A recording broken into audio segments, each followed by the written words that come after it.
Hello, welcome to Veda Day 3, and I am today writing a letter to Emma Blackery, who recently made a video, and this is a video response to it. I've already written it, so if it looks like I'm reading, that's why. Dear Emma Blackery, I think it is brilliant that you uploaded your video about your experience with chronic fatigue syndrome.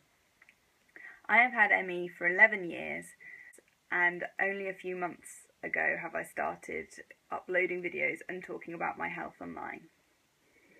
By putting your video up, you have raised some much needed awareness of ME/CFS. I thought you articulated it well, so thank you very much for using your platform, and especially your main channel, to tell people a little bit about what it's like to live with ME. I know you already said this, but it is not your fault. You are not lazy. For some as yet unknown cause, your body is working against you and what your mind wants it to do, and that sucks, but it is not your fault. You are ill. I know from experience that this is really hard, but please don't beat yourself up for not finishing projects. You wouldn't treat a friend so harshly, so try not to feel so guilty. Please don't think of having ME as a life sentence. It does get worse and better in time, but also some people do say you'll have it forever, but other people say people get better from ME. Recovery is certainly possible. One of my main aims with this channel is to share the many lessons I've learnt about ME and what helps me and what gives me energy and what to avoid doing. One thing I think you should be aware of, if you're not already, is the spoon theory. The spoon theory works very well to help explain ME and many other chronic illnesses. It explains how people with chronic illnesses have a finite amount of energy and might have to prioritise and choose, say for example, between making dinner and washing your hair. I link the spoon theory explanation video made by the lady who came up with it underneath nearly every video I make, and today is no exception. People who fit the spoon theory describe themselves online as spoonies. There is a very supportive spoonie online community if you wanted to get involved with that. Now, I'm sure you've already had 100 suggestions for miracle cures and 100 different alternative diagnoses, but if there's one thing that's worth checking you don't have as well as ME, it's POTS. I was diagnosed with postural orthostatic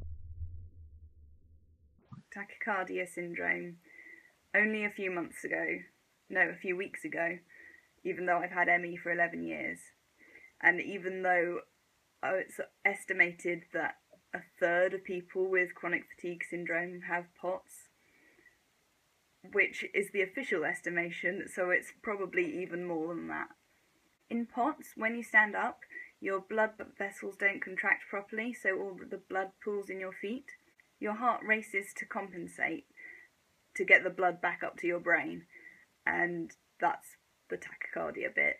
Symptoms of POTS are very similar to symptoms of ME, and having one can bring on the other, so it's no wonder that it's so little diagnosed. Lots of doctors have never heard of POTS, so that doesn't help either. You mentioned cooking and washing up as being exhausting, and they're both standing up activities. So if any of this is ringing any bell, then check out my POTS diagnosis video. In it, I talk about testing your sitting and standing heart rate at home to see if you might fit the criteria for POTS. If Emma Blackery does watch this video, that would be amazing.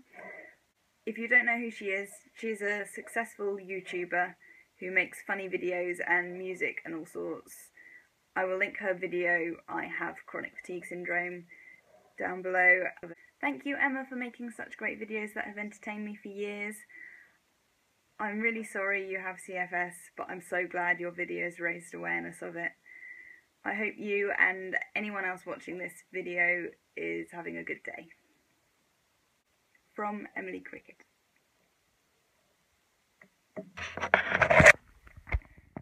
Hello! Today we are doing the Chili Emmy challenge and we have a big bowl of chilies to get through.